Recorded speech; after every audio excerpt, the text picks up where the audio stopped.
everyone, I'm Jess, and you are watching Discern with Jim Dennison. Today is Tuesday, November 9th.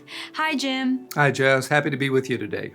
Good to see you today. Well, we're going to be talking about Princess Diana. There's been a lot of new documentaries and movies, and if you watch The Crown as religiously as I do, then you know that Princess Diana is all up in the news and the media. And so we're going to be talking specifically about a movie that came out, I think a couple weeks ago now, called Spencer. Takes a look at her life.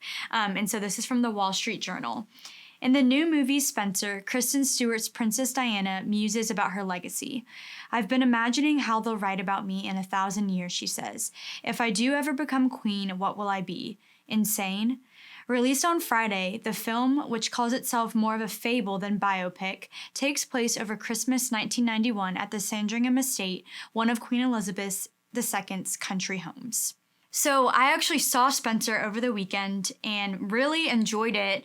And there's a lot of, I could talk for hours about just that movie alone. But want to focus on legacy specifically. And something that I thought the movie did really well was just kind of showing Diana flashbacks to her just growing up and how kind of different her life was when she was a little girl compared to when she was like in line to potentially become the next Queen of England. And so, yeah, this conversation around legacy that she has in the film, I just found super fascinating because if you know anything about the royal family or about Diana, you know that it's like a family business and it's super high pressure, lots of expectations. And so I imagine that she felt, and the movie portrays this, a lot of pressure. And she thought a lot about how she would be remembered, like whether or not the royal family would define that, how the media perceived her. And so it got me thinking, should our families or those that have come before us or the media or anybody, should they define or influence the pursuit of our own legacy? There's a lot to unpack there. Yeah, there really is. And it certainly is, as you're suggesting, perhaps more available than ever before for us to, in essence, write our own legacy. We have the capacity through social media to be remembered after we die in terms of any blogs that we might have written or any video we might have produced. We can also kind of be our own movie producer, as it were. We can kind of produce our own documentary, our own autobiography on a level that hasn't ever been the case in the past. And so there really is this tendency to think in those terms, not just for royal family, but for all of us, I think, on some level. I think there are two flaws with thinking in those terms. The first is that the future is so unpredictable that almost never is what we think our legacy going to be actually what it turns out to be.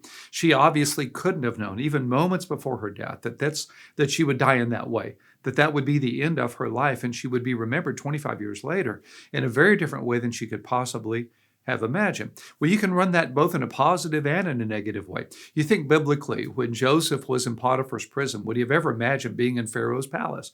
When Moses is in the outback of the wilderness, could he have imagined leading the people to the edge of the promised land? When Jesus calls his disciples to be his disciples, could they have imagined that they would be the apostles of the global Christian movement?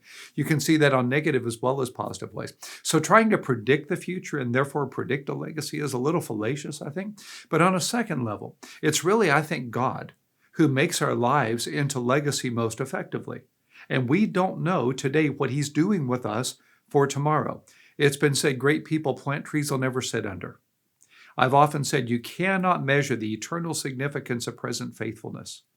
If the world at Jesus' death had been predicting his legacy, the Roman Empire, would they ever have imagined, obviously, it to be what it is today, with more than 2 billion people around the world naming Christ as Lord? So the right thing to do is, rather than to write my legacy, it's to live every day in a way that's faithful and trust God with the future as I serve him in the present. Got some real good advice from a mentor some years ago, Jess, who said, stay faithful to the last word you heard from God and open to the next.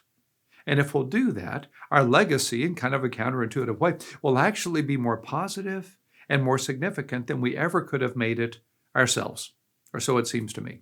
I imagine that if we spent our lives, obsessing over what kind of legacy we're going to leave, I feel, in my mind, it seems like we wouldn't be living well in the present, I think. And so do you think it can be a dangerous thing, or do you think we should not think about what kind of legacy we want to leave? How should we think about that? It's a great question. And again, I think it's on two levels. On the one, if I'm trying to create the future, that's a mistake. On the other, if I will remember that what I do today will matter tomorrow, that's the right thing to do. That can again be negative and positive. On the negative side, the Bible says, Jesus was clear, what is whispered in the ear will be shouted on the rooftops, that what's done in the dark will be proclaimed in the light. So these so-called private sins that we think we're getting away with, we're not. Inevitably, they're going to come out, and they'll affect our legacy in ways we don't imagine. So live in a way today that you want to be remembered tomorrow is the idea here. Don't live in such a way today that you'll regret tomorrow what you did today. That's a little more on the negative side. I think on the more positive side, it's be as faithful to Jesus as you can be today, and know that if you are, He will use you tomorrow in ways you can't imagine today. So be encouraged by that. Don't measure your significance by what the world calls your significance. I remember when Mother Teresa was opening an orphanage and they asked how she would measure the success of this. And she said, Our Lord never spoke of success, just faithfulness and love. So definitely live in a way that would be how you'd want to be remembered in the future, but then trust the future to God. I think that's the balance to maintain.